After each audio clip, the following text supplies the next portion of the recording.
Coming to you from Jacksonville, Florida, this is GovLove, a podcast about local government brought to you by engaging local government leaders. I'm Ben Kittelson, Senior Consultant at Telus and GovLove co-host. We have a great episode for you today. We're going to be talking a little bit about libraries and a lot about city management. But first, the best way to support GovLove is to become an ELGL member. ELGL is a professional association engaging the brightest minds in local government. Now, let me introduce today's guest. Abigail Elder is the city manager for the city of Hood River, Oregon, a position she's been in since November of 2021. So we're on a year here, which is very exciting. Prior to working for Hood River, she worked for the city of Beaverton, first as library director for 5 years, and then as director of community services and engagement. She also served as a library manager for the city of Tualatin, Oregon, and worked for the Multnomah County Library, Central Library. So with that, Abigail, welcome to GovLove. Thank you so much for joining us. Thanks. I'm happy to be here.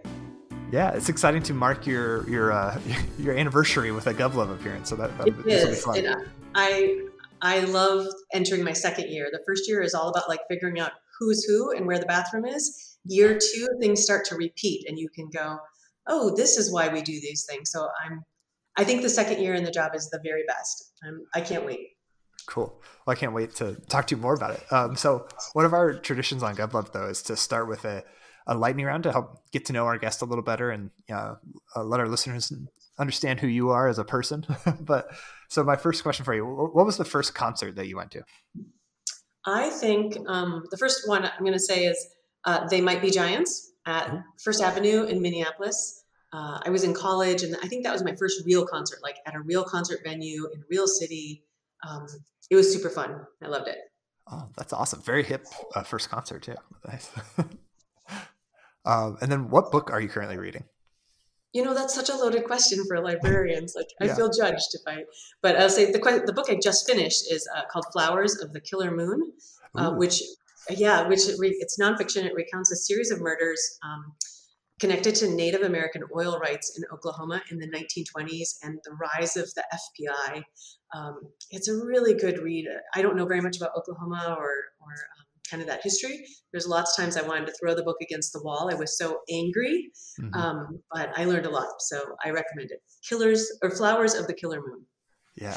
I've read that a few years ago now, I think, and it's very good. And there's supposed to be a movie coming out about it next year. Oh, you're kidding? That's great. But the book is always better. Folks, take it from the librarian. Go straight to the book first. Very true. All right. So my next lightning round question for you: what's your most controversial non-political opinion? Well, I think people are always shocked when I say, I think I would enjoy smoking cigarettes. Like, it would be so nice to have an afternoon smoke break, take it, and when you need to stop and think about something, take a long drag off that cigarette.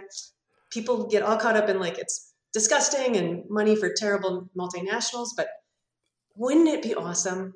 I wish it was acceptable and healthy and safe. I would totally smoke. Yeah, except for all those health benefits, it does look totally. It seems like a great way to think. Yeah, stay warm and when it's cold outside. That's right. I eat a lot of candy when I think if I could just have a cigarette instead.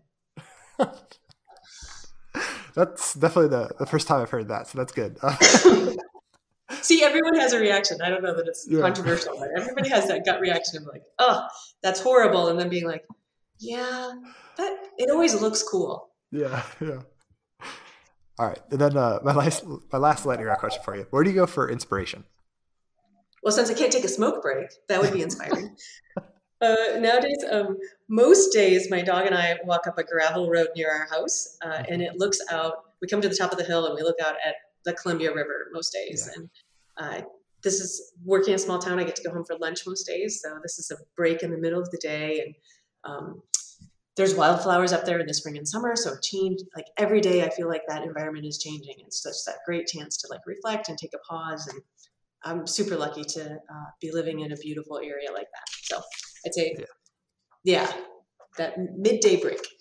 That's awesome. Yeah. Well, and with my dog, who's, of course, so inspiring and smart. Yeah. As all dogs are. As all. Well, and living in Hood River, I mean, you can just look out a window and probably feel inspired if you like nature, Yeah, exactly right. It's I live in a postcard, a Hallmark movie. Like last year when I saw the snow falling and the the Christmas lights and stuff. I was like, I live in a Hallmark movie, and I'm okay with that. Yeah. Well, before we kind of get into your career path a little bit, can you tell our listeners that maybe have not had the pleasure of going to the Columbia River Gorge or Hood River? Can you tell our listeners a little about Hood River and your city? Yeah, so Hood River is about 8,800 people. The town is about an hour east of Portland. And there is this moment when you're driving from Portland and you're coming into the Columbia River Gorge, which is a national scenic area. So lots of it not developed. And you can tell, like, you're like billboards, fast food, and then suddenly you hit a point where it's all evergreen trees and postcard views. And it's really gorgeous. So there are very small towns in the scenic area, but most of it is this true wilderness, kind of almost a national park setting. The city itself is on a big hill. So, you've got the river and then you've got the steep banks. So all of the houses and everything looks so charming as you look up the hill. And it was really founded on agriculture and logging. So there's still a lot of apple orchards and pear orchards. I've eaten the best pears of my life in the last 2 weeks. Yeah. And then there's, of course, wineries and breweries. And then, of course, Ben, like in the last couple decades, there's been a real move toward high tech and then recreational tourism. So kiteboarding, mountain biking, windsurfing, hiking, all of those kind of outdoor activities happen here. And that also makes the river look beautiful, right? It's that postcard of people in their kiteboarding, their kites, so colorful. It's a really fantastic year. And then, of course, as we move into winter, there'll be skiing in Mount Hood, which is about 45 minutes away. So it's really beautiful and a really fun town. That's very cool. That's awesome. Yeah, no, growing up, seeing pictures of and then like driving by, seeing the windsurfers on the Columbia River it always like blew my mind because they look so tiny and the river's so big there. Right. It's The river is so big, but also so accessible, right? Like sometimes you're like ocean weight, like you go to the beach and that's on the ocean, that's great, but it's also somewhat intimidating. This river is very accessible. Like we go out paddleboarding. My dog loves to paddleboard. He doesn't do any of the paddling, but we've been out paddleboarding on the river all the time, or you see people in their kayaks, and there's a real relationship to the river and the mountain and the trees here. Like folks here don't take that for granted, and I love that. That's awesome. Yeah. So listeners, if you haven't been, it's worth the trip. But we'll talk more about kind of the city and some of the work that Abigail's been doing. But so I'm and I have a guest room. If your listeners there you go. Want to reach out, come on over and you can buy me the first beer and you can stay in my basement. There you go. You got to show that you've listened to this GovLove episode somehow. That's right. Ben will have to approve this, but he'll have to vouch for you. Cool. So part of why I wanted to have you on the podcast was talk about a little about your career path into city management. Like I mentioned in your bio, you started working for libraries. So kind of, can you tell our listeners maybe a little bit how you ended up in local government, and then we can talk more about kind of how you ended up in your current role. Sure. Well, I'd say first how I ended up in libraries, because I see libraries as local government, and librarians are taken over, which is a good thing. And so how I ended up in libraries is because of two words, and that is air conditioning. I grew up in a really small town in rural Minnesota, about 10,000 people, an hour from Minneapolis. And in my small town, the library is in a park called Library Park in the middle of town, right? And so the farmer's market, there's weekly concerts. You go to that park to have your prom pictures taken. Everything happens at the library or at Library Park. And so in my mind, the library is kind of the center of the universe for every city and kind of where the power is. And also, I think as a young woman in the 70s and 80s, I think that's also where I saw women in power. So I was like, oh, the librarian is in charge and people listen to her. I think I want a job like that. So Minnesota's super hot and sticky in the summer. So I spent every minute I could in the library and I observed all of these things happening. So I think that is how I landed up in libraries. I like to read, I like books, but really it was about that, like being the center of the community that attracted me to that. So air conditioning and restrooms, those are the two most fundamental things that libraries do. Yeah. Well, and then heat in the winter, I imagine too. That's right. Probably helped. Yeah. Well, my house had heat, so I could stay in my house, but in the air conditioning, nothing beats the library for air conditioning. Yeah, that's very true. That's a good point. So then, I mean, we took through some of your career stops, Yeah. In your bio, but what was kind of, when you worked for the city of Beaverton, you went there as the library director and then Right. switched over into the mayor's office at some point. So what kind of led you to jump from libraries where, you spent a long time and started your career into maybe more general government, for lack of a better word? Yeah. So somewhere along the way, in libraries, I had gotten laid off, and I was like, I don't know that this is a very safe gig. So I got a public degree in public administration just as a backup. So I picked up that master's somewhere, and then in the library, in the department head meetings when I was at Beaverton, we were a little bit disorganized, and so I asked the team if I could organize our weekly meetings and our annual retreat. And guess what? Everybody was like, "That would be great." Like, nobody fought me for that. And so I think just more and more I started I would call myself the lead worker for the department head team, right? I organized our work, what were we going to be talking about? Who did we need to be consulting with? Keeping everybody kind of on task. We had an annual work plan and an annual retreat. And so everybody was fine with being bossed around by the library director. So I just kind of kept going with that. And then I just started, inserting myself into other people's projects, mostly because the library needs to have a seat at the table. So, for example, city elected officials or good intentioned folks at City Hall might be talking about homelessness, and they don't realize that the library is like your day center. Many people who are homeless or experiencing homelessness are in the library. Your librarians have so much experience and knowledge on this topic, and libraries across the country are talking about this topic. They can bring in so many perspectives. So a big part of it was wanting to make sure that the library was represented when citywide topics were being discussed. Selfishly, it was mostly because I really enjoyed the work and was ready for something new. I knew I had I'd done what I wanted to do in libraries, and I was ready for the next chapter. So when Randy Ely, who was the chief administrative officer for the city of Beaverton, when he left, the mayor asked me if I would come over to City Hall. So that was, I've on paper, would never qualify for this job. How did I, but I had just inserted myself where everybody was like, of course she's coming over. Yeah. Doesn't she already live here? So yeah. I will say, however, it was a tough transition because I was used to being a department head and kind of the master of my little kingdom. And I was far from the prying eyes of City Hall. But once you get into City Hall, you're in the middle of all that bureaucracy and everybody's got an opinion and you go to a lot more meetings. So that was a little bumpy, but I really came to love the work at City, in my department and just City Hall in general, and the super smart people I got to work with and just the variety of topics that I got to touch. So. Yeah. So what were some of the things that you worked on when you made that switch? And I'd love to hear more about how different it felt coming from a place where you were a little further away from the prying eyes. That's right. I always say there's a great book called, let's see, I have it. It's on my bookshelf. It's called Orbiting the Giant Hairball. Yeah. And it's by Gordon Mackenzie. This book, he's an artist at Hallmark. And this book is all about not getting trapped into bureaucracy.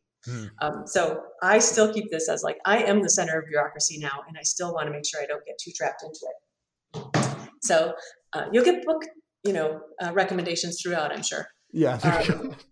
But some of the projects I've gotten to touch, at Beaverton, where we built a police center, a public safety center when I was there. We built an art center, opened after I left. Again, homelessness. My department got to lead homelessness, which touches every department in different ways, and we'd convene groups, and the city eventually was able to purchase a property that will be used for a shelter. And then just a lot of the support. So, if there's a boil water notice, that's public works, but it's all about communication, which is within my department. And, we were working on an urban renewal area and what is the downtown going to look like and what is the vision and climate action, and all of those things had either were in my department or had a community engagement and communication piece that we were supporting. So a lot of the role was support, but it exposed me to a lot of different things. Yeah. Yeah, and it sounds like, one of the big changes coming from maybe a department where you're providing like direct service is like Yes. now you're supporting other Right. departments that do that and helping facilitate more than doing the direct work. Yeah. Although part of our department included 11 boards and 14 boards and 11 Yeah. neighborhood associations. So we really, there's anytime you wanted to go to a night meeting, there were dozens of them to choose from. But that really kept us, kept in touch through, just residents being involved or hearing from them. I think when I went into management or when I became a director, that's kind of when you lost touch with the public already. Like regardless of what department you're running, once you get that high up, the only people you sometimes get to talk to are those who demand to talk to the director, and that's rarely a fun conversation. Yeah, something's gone wrong if they're demanding. That's right.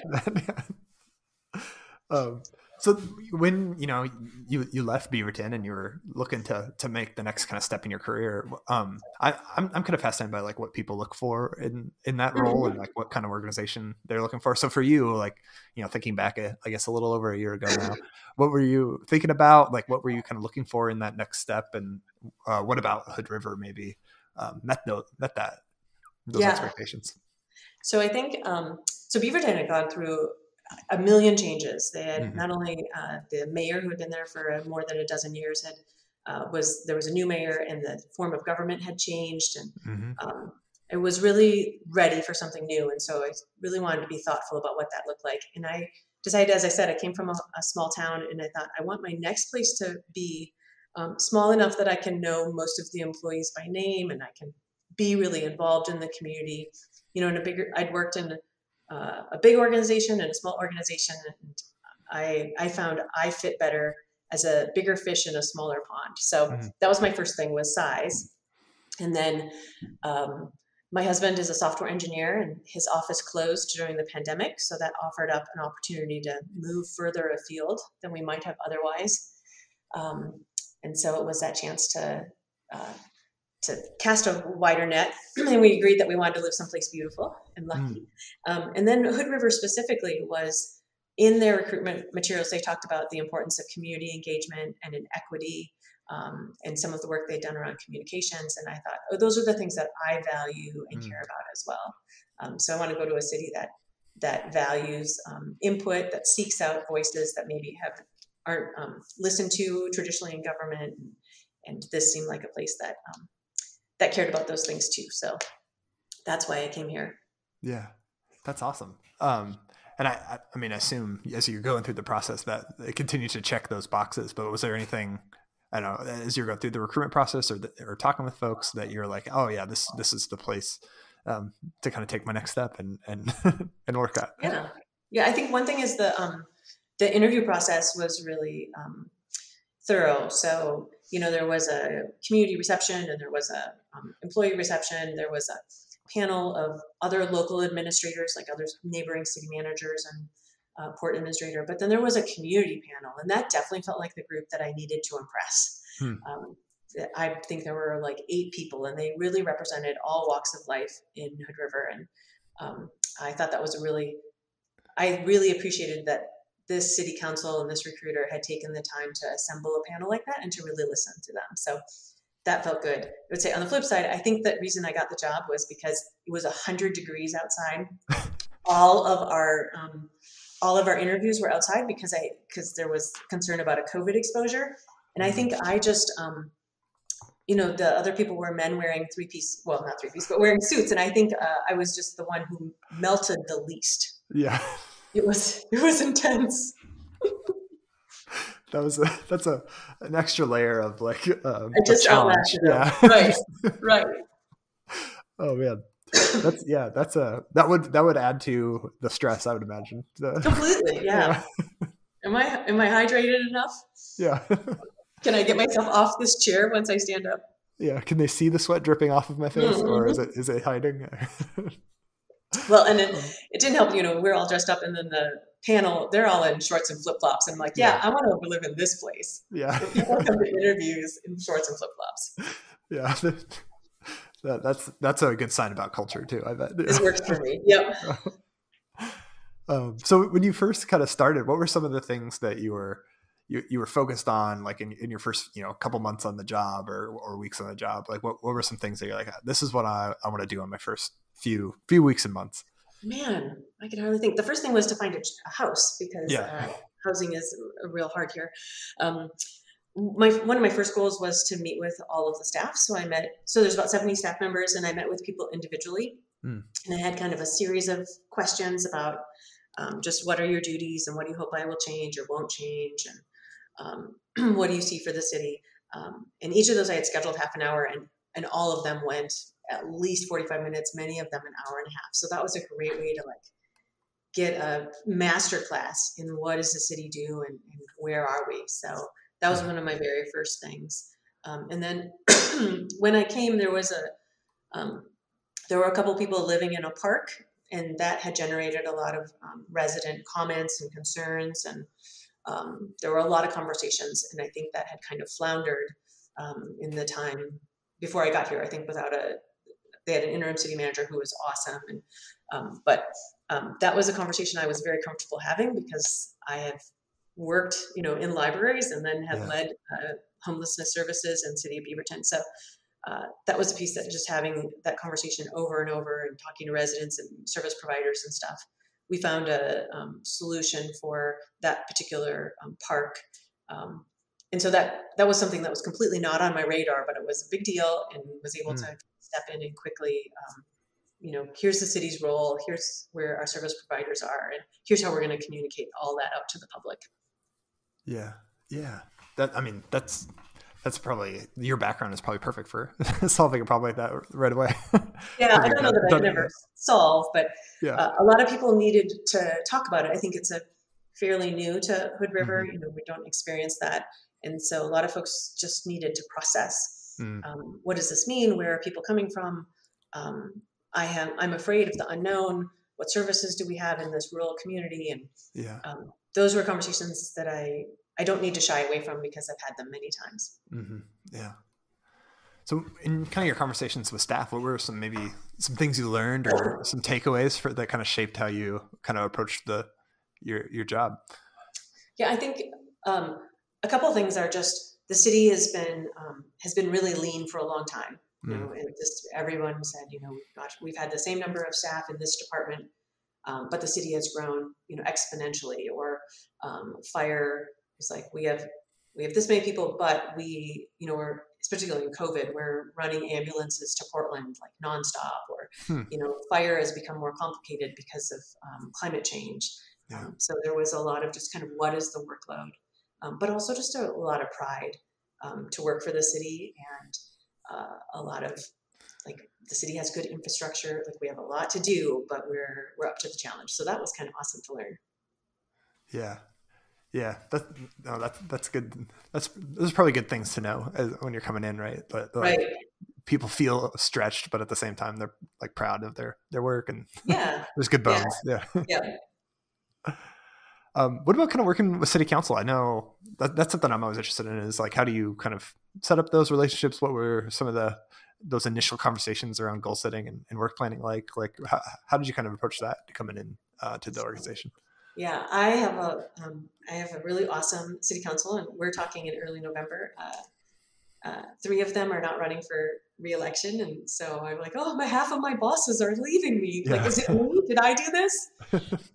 They assure me I did not, but I meet with council. Most of the councilors I meet every other week. I really value and love those conversations. So early on, just what's their experience? How did they come to Hood River? How did they come to elected office? What are their hopes and concerns? What's their relationship like with their fellow councilors? A big thing that came up when I arrived was, we're still masked and still somewhat removed from pandemic, but there was a real hunger to connect with residents. I think the elected officials had been constrained, right? We were, people weren't coming to meetings. They were watching on YouTube and so that was one of the first priorities was how can we reconnect with elected officials with the people who live in the city? What did you guys do to do that? Some of the fun things we did that are just really basic is we got out to We had a table at concerts. We had a table at Halloween a couple days ago. I'm still exhausted from that. We had thousands of pieces of candy that had a piece of paper. I was like, that's the treat. And then the trick was there was a survey to take about the services. So we bought a beanbag toss game that we had out this summer at some events. And mostly it was, we got, when the kids play in beanbag toss, this is a chance for the grown-up to say, I've always wondered when that construction is going to be done or what's happening over here. And so those were some real informal opportunities to connect. And then longer term, I think we're looking at like coffee with a counselor, just having a regular standing day where they'll be available if someone wants to drop in, like maybe at a cafe for coffee. And then, just those kind of those opportunities for people to drop in, and then more formal relationships are going to come up. I'm super excited about many of your cities probably do like community academy, right? Like I'm calling it Hood River 101. Because who's ever gone to tour a sewage plant? It is so amazing. I've recommended to everyone. So I think that's what we're hoping to launch this spring will be Hood River 101, an opportunity for people to kind of enroll in maybe 4 to 6 weeks of how does the city work and what does it look like inside that fire station you've driven by but never seen, that kind of stuff. Yeah, very cool. Those are I love those. Like what every city that does one, I'm like those. I want to take it. Awesome. Yeah. I'm just curious, one of the trends I know we've heard kind of in my day job and then also just through ELGL is like some of the, not only like being unconnected from residents, but also just the tenor and like tone of conversations with the public has kind of maybe coarsened for, to put it mildly. Is that something that your council members were also dealing with, or is any of that kind of present in wanting to reach out and engage more? I think, and I think that's a response to it. They want to reach out more that informal way so that when the first time you meet somebody isn't when things are stressful and frustrating, to start those relationships early on. But I think, I don't know, I have not yet seen an explosive city council meeting. I'm not wishing for one, but I've not seen one yet. Tried our best to get information out early, make sure folks understand what's happening and what the process is, right? Here's where you can be involved, and here's how your input would be taken. Sometimes I think folks get most frustrated when we take your feedback and then it looks like we ignored it. But if we're honest and upfront early on, here's what's going to happen. We're going to take this, but then council's going to decide, or the city manager is going to decide. So folks have a realistic idea of what's happening. Yeah. It's as much about setting expectations as anything else, right? Yeah. Yeah. There's what is it? Just lost it. But the public participation, IAP2, their International Association of Public Participation has a spectrum, right? From like, I'm informing you to you get to decide. And within that, there's a whole bunch of different things as well. So when we think about projects or when council's looking at something, taking a moment to say, what is the public role? And let's be intentional and communicate that early. I think that's really helpful. Yeah, no, that's a great point. And that probably helps your council members set expectations too. Right. Yeah. So, in preparing for this, one of the things I saw on your website was, the city council earlier this year adopted an affordable housing strategy. And I know that's been a topic a lot of places are struggling with, but what are some of the focus areas of that work? What led to kind of needing an affordable housing strategy in Hood River? Hood River has been working on affordable and attainable housing for more than 10 years, I think. Because as we described, it's such a beautiful place and has gone through such change from an agricultural logging town to now a tourism, high-tech, and agricultural town. We have a really major housing problem. The median housing price in Hood River is by far the most expensive in the state, which was a big surprise to me. Lots of homes are second homes or they're short-term rental homes. There are very few rentals.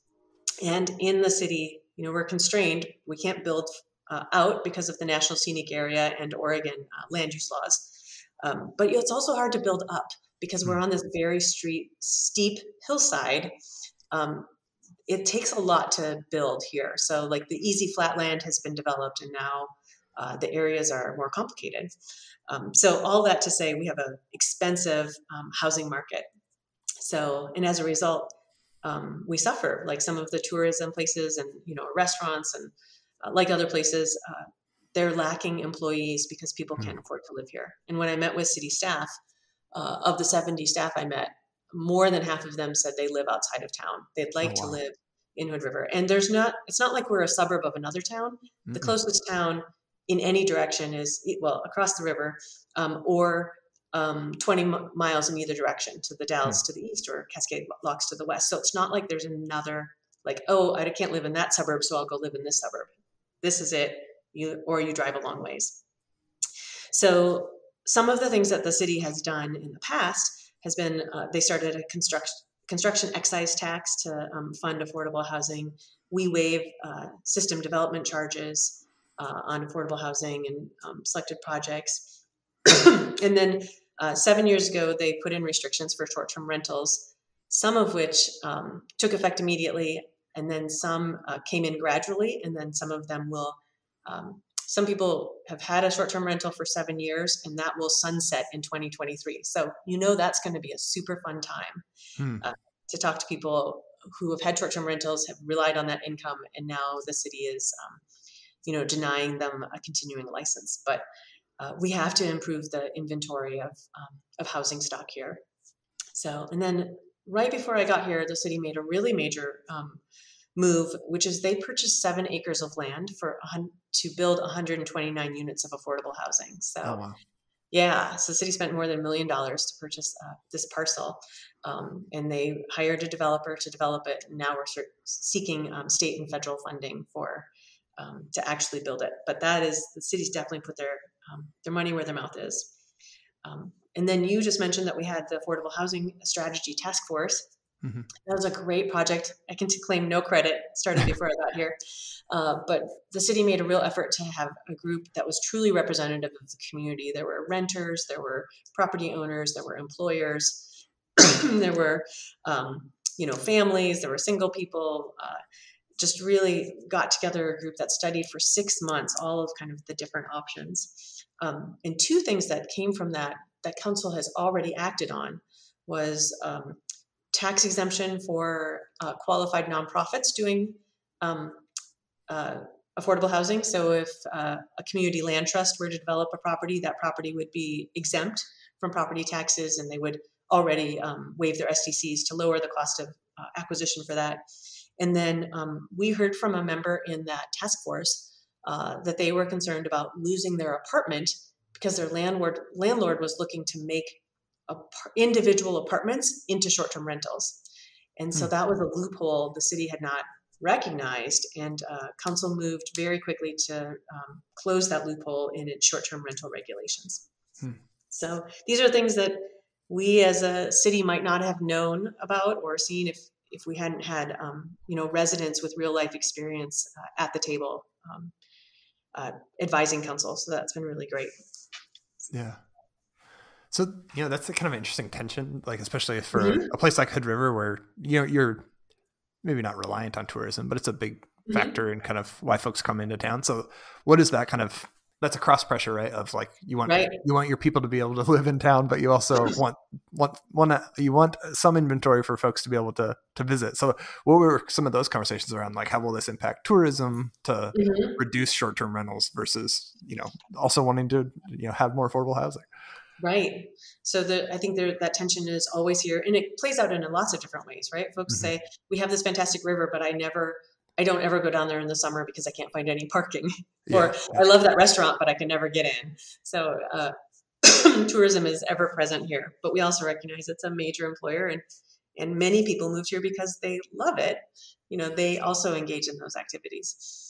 When it comes to housing, I get a lot of questions about why the city can't tax or otherwise benefit from second homes, right? And then we don't know if ending some of those short-term rentals will put houses back on the market or make rentals, or if people if it's their second home, they might just choose to leave it empty, and that would be a disappointment. So that's something that we'll keep following along and keep adjusting as we best can. But we currently have a survey out in the community, and I'm watching them as they're rolling in, and there will be one will come in and say, how can you get rid of short-term rentals? And then the next 2 or 3 will be like, please do anything for affordable housing. Please limit short-term rentals. So it is a debate very much in this community, as I'm sure it is many places, but it's very present and on the minds of everybody here.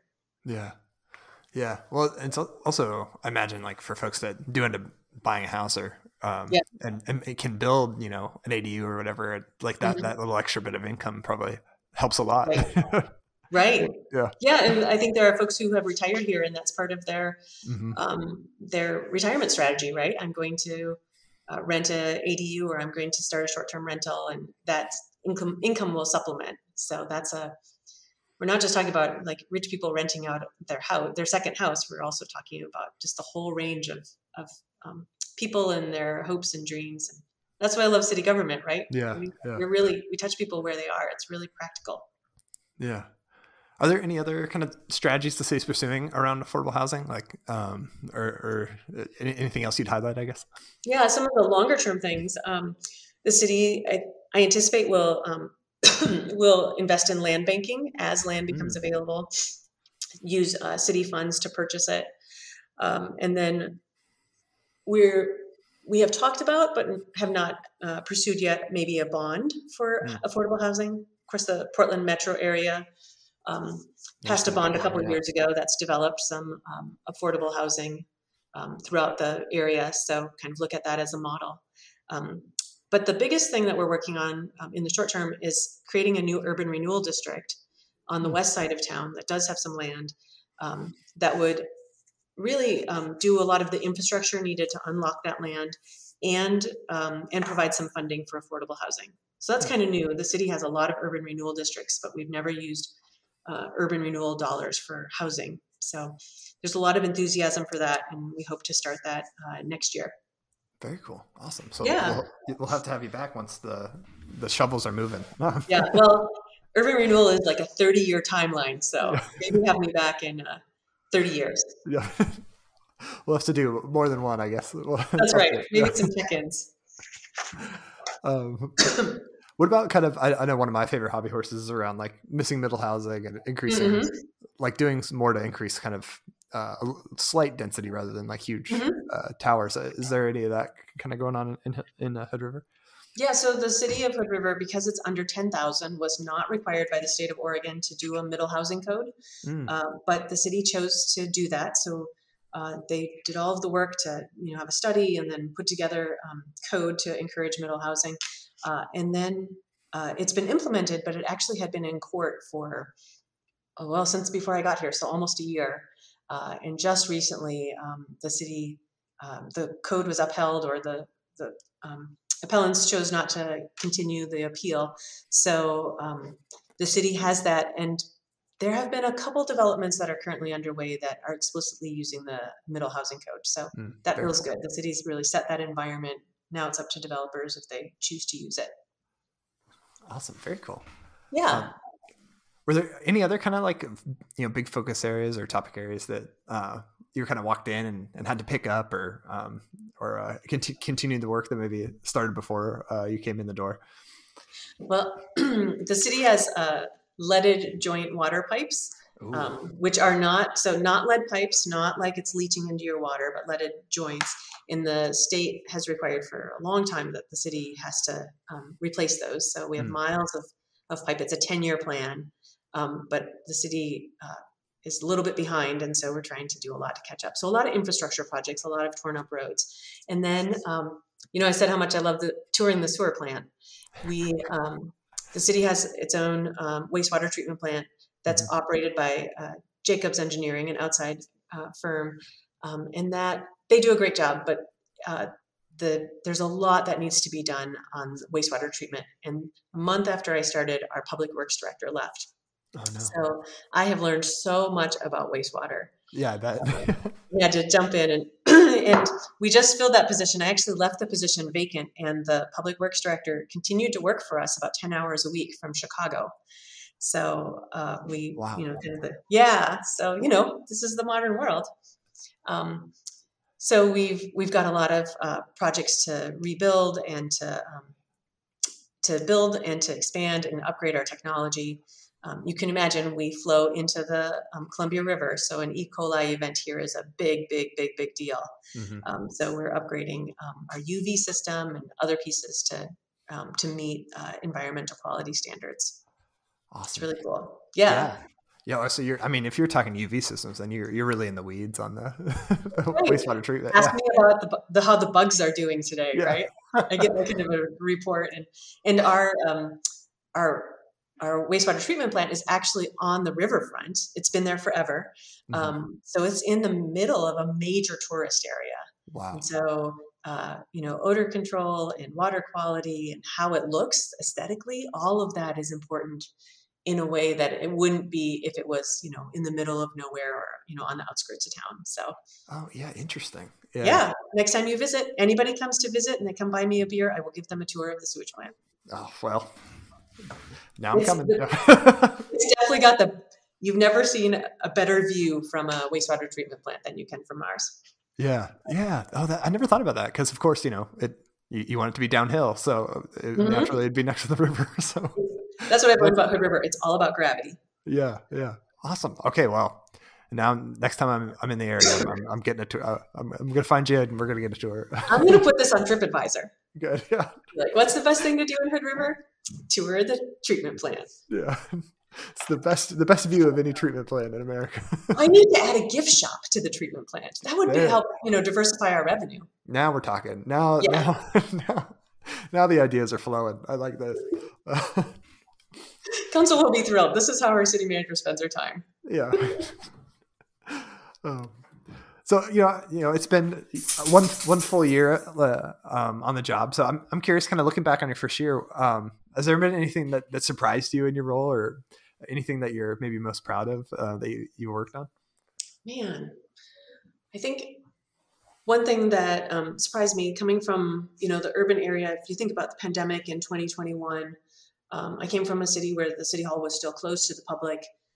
Here, our main functions are police, fire, and public works. So you can guess, like, most folks never took a break from being in the office. So City Hall here was opened, and that was a bit disorientating coming from a place where I usually went into the office. Emergency management was in my portfolio, but I didn't see a lot of people to come in here where everybody was in the office and customers walked in and everything. So that was a bit of a surprise to me. Now I'm used to it, of course. I think I've talked about some of the things that I was proud of. The wastewater treatment plant, like learning all of that, because where I came from, wastewater was a special district and fire was a special district. And so those are two I had to learn really fast. And then mentioned about homelessness. That was a big issue here that I felt kind of brought those key skills. And now I should say, I don't know that I'm proud of this, but I've lost the finance director. So I had the public works director, which I have now filled. So I want to put a plug into your listeners that I am hiring for a finance director. That recruitment is live right now. You've heard what a fantastic, beautiful place this is. It is also a fiscally healthy city with diverse revenue funds. And so if anyone out there is looking for their next job as a finance director, give me a call or check out our website. That was a seamless plug. That's like, wasn't it? How many of these interviews have you done? Like, that was impressive. Well, I do get to be, so small town, I get to be on the radio once a month. And every time I'm like, these are the job openings the city has. That's awesome. That's very cool. So, you mentioned having to get to know fire because in Beaverton, it's a special district. Yeah. So what was kind of that process like? How did you learn about kind of their operation and get to know what you needed to know to be able to kind of help them? Well, I meet weekly with the chief. And so, just him explaining kind of, here's some of the, often like by looking at the budget, right? When in pandemic times, right, they needed to get special equipment. Here's what that special equipment looks like, or here's what they use for wildfire. And then it's just been meeting with our firefighter paramedics, asking them for, I love tours, a tour of like the ambulance and like all of the equipment that goes into that, the fire trucks. And then just kind of getting to debrief some of their incidents and events, hearing from them, not in a way that is voyeuristic, I hope, but learning like, what do they do and why do they do it? And, just the science involved. And I will also say they gave me a couple textbooks. So I spent a couple months, dark winter, reading a textbook on fire administration, and then the textbook that they use when they're taking classes to become a paramedic engineer. Wow. I know, book learning. Yeah, they're like, she's a librarian. She'll want a book. They were like, several of them were like, we don't like to read, but go for it. That's great. Well, and I imagine, with climate change and kind of fire season, some of their work has probably changed. I know there's been some fires not too far from Hood River, even in the last few years, that are more wildfire related than like structure fire. But has that changed kind of any of their work as you kind of gotten to know them? It has. I think it has changed just their interaction with the other fire departments. So Hood River is a pretty small county, but it has 5 fire districts. I mean, we have the fire, and then there's 4 other districts, and then the county, and then the state, because there's a lot of forest land here. So that's been fascinating to learn about. Like, we don't have helicopters or tankers. The state has those kind of things, and just how we best prepare. I've also learned the term WUI, which is Wildfire Urban Interface. So just that piece of it, like the education of like how residents can protect their property and themselves by hardening their, removing landscaping from near their house. The power companies are replacing power lines to be more resistant, right? You don't have a wood pole to hold up the power line anymore. Like that's just going to burn. So absolutely, it's changed the work for fire and for the whole region. Fascinating. All of it is fascinating. Everything about city government is fascinating. Yeah, that's awesome. So what's next? What are you working on now that our listeners should look out for, or what do you kind of have planned for year 2? I just want things to start repeating. Yeah. So a couple things on the plate. I mentioned the Urban Renewal District, so I'm super excited about that. That has lots of potential. Council will have their work planning, goal setting session on December 3rd, and it's both the current council and the incoming council. And so we'll do some knowledge transfer in addition to kind of setting goals for the year. Next year, we'll definitely be looking at zoning. Our zoning code needs to be updated. Got some interest locally about murals, and so how do we, what do we need to do to allow murals in our community? And mostly, I'm just excited to get a little deeper into the community. Been kind of really focused on city operations and the elected officials, and now looking to kind of bridge out and get to know more. Now that I'm relocated here and I live here, I'm excited to be a more active member in the community. Yeah. Get to know it as a resident as well as a staff member. Yeah. Yep. Awesome. That's very cool. Yeah. So, just before we kind of wrap up, I'm curious, do you have any advice for someone making a transition like you did in their first city management job, coming from maybe a department into city management? I'm just curious, kind of looking back, like, do you have any advice for folks that want to make a similar jump that you have? Yeah, I think my first thing, I think this is probably the most important thing for me, is just get used to being the dumbest person in the room, right? Like if you feel that you have to be an expert before you can be on a project or attend a meeting, or you're never going to ever get invited, and don't wait to be invited, right? So I think I feel like that's one of my strengths, is I'm totally comfortable asking dumb questions and starting, even though I don't really know where I'm going. So that's my first thing. And my second is to really reach out beyond your traditional network. So, I mean, I know a million librarians, but when I went to get my MPA, I was the only librarian in the class, right? Everybody else came from a different industry or different factor of government. And that was probably the best education I could ever have.